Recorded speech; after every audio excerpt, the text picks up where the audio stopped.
அடிவாரத்தில் உள்ள ஒரு கிராமம். தென்னந்தோப்புகளும் பாக்குத் தோட்டங்களும் ரப்பர் தோட்டங்களும் நிறைந்த பகுதி அது. நிலத்தை ஒட்டிய பகுதி. வீடு கட்டி ஒரு சிறிய குடும்பம் வாழ்ந்து கொண்டு இருந்தது. நடுத்தர வயதை ஒட்டிய ஒரு கணவன் மனைவி. அவர்களுக்கு 10 வயதில் ஒரு பெண் குழந்தை. ஒரு நாள் அந்த வீட்டைச் சேர்ந்த பெண் தன் வேலைகளை எல்லாம் முடித்துவிட்டு மாடுகளுக்கு புல் அறுப்பதற்காக தென்னந்தோப்புக்குச் சென்றாள். அவள் புல் அறுத்து கொண்டு இருக்கும்போது ஒரு குழந்தையின் அழுகுரல் கொஞ்சம் கொஞ்சமாக கேட்கிறது. அவள் பதட்டத்துடன் எங்கிருந்து வருகிறது என்று தேட கொஞ்ச நேரத்தில் அந்த குழந்தையின் அழுகுரல் நின்று விடுகிறது. திரும்பவும் மீண்டும் ஒரு முறை அதே அழுக்குரல் கேட்கிறது. பயத்துடன் அந்த அழுக்குரல் வரும் திசையை நோக்கி நடக்கிறாள். ஒரு தென்னை மரத்தில் இருந்து அந்த அழுக்குரல் வருவதை கவனிக்கிறாள். தென்னை மரத்தில் ஏதாவது குழந்தை இருக்கிறதா என்று மேலே பார்த்தபடி தேடுகிறாள். எந்த குழந்தையும் அவள் கண்ணுக்கு தெரியவில்லை. ஒரு நாளைக்கு 4-5 முறையாவது அந்த அழுக்குரல் கேட்டுக்கொண்டே இருக்கும். பயந்து போய் தன்னுடைய கணவனுக்கு சொல்கிறாள். அவன் முதலில் ஏதாவது உன்னுடைய பிரம்மையாக இருக்கும் என்று பெரியதாக எடுத்துக்கொள்ளாமல் இருக்கிறான்.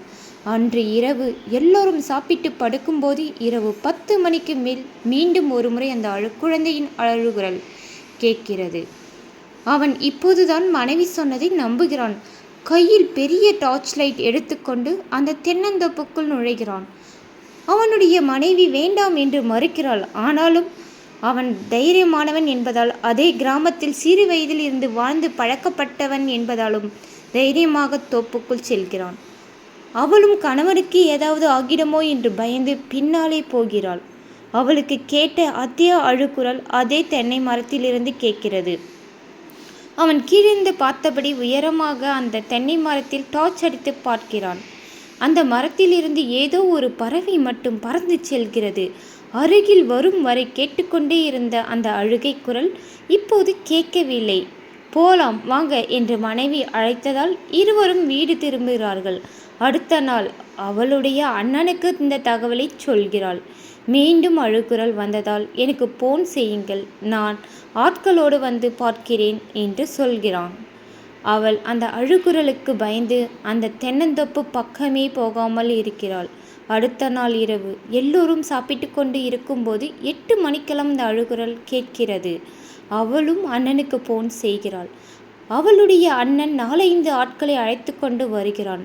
அங்கே இருக்கும் சில மரக்கட்டைகளை துணிகளை இறுக்கமாக சுற்றி கொண்டு அவற்றின் மீது மண்ணெண்ணை ஊற்றி பற்ற வைத்து கொண்டு அந்த தென்னந்தோப்பிற்கு கிளம்புகிறார்கள். வீட்டில் இருக்கும்போது குறைவாக கேட்கிற அந்த அழுகை சத்தம் அருகே செல்ல செல்ல அதிகமாக கேட்கிறது. பின் கொஞ்ச நேரத்துக்கெல்லாம் முழுவதும் நின்றுவிடுகிறது.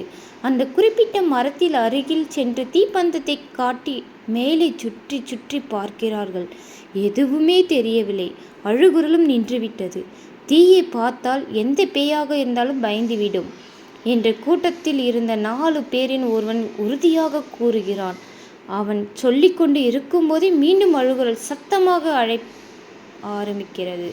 எல்லோருமே பயந்து ஓடுகிறார்கள்.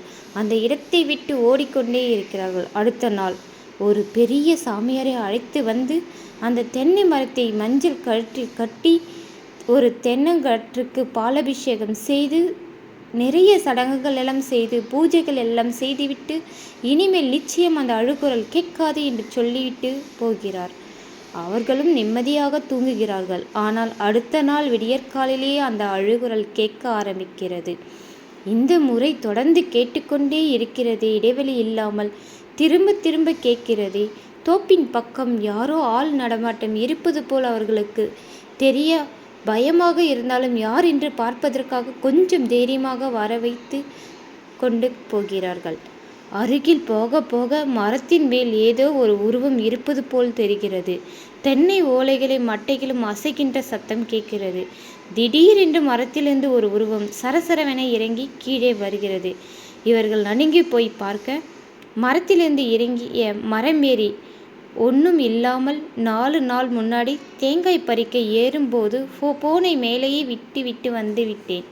எங்கடா காணோம்னு 4-5 நாளாக தேடிட்டு இருந்தேன். ஒவ்வொரு தோப்பா போய் ஊரெல்லாம் போன் பண்ணி பார்த்து தேடி இருந்தேன். கடைசியில் உங்கள் தோப்புல இருந்திருக்கிறது என்று அவன் சந்தோஷப்பட அதற்குள் மீண்டும் அந்த அழுகுரல் ரிங்டோன் ஒலிக்க அதை அட்டன் செய்து போனு கிடைச்சிதம்மா, கடைசியில் நம்ம துர்கா அக்கா தோட்டத்தில் தான் இருந்திருக்கிறது. போனை பார்த்த பின்னாடி தான் எனக்கு உயிரே வந்திருக்கிறது என்று அவன் பேசியபடி நடந்து செல்ல, அட பாவி. இந்த ஸ்டோரி உங்களுக்கு பிடிச்சிருந்தா உங்களுக்கு லைக் பண்ணுங்கள், சப்ஸ்கிரைப் பண்ணுங்கள். Thank you friends.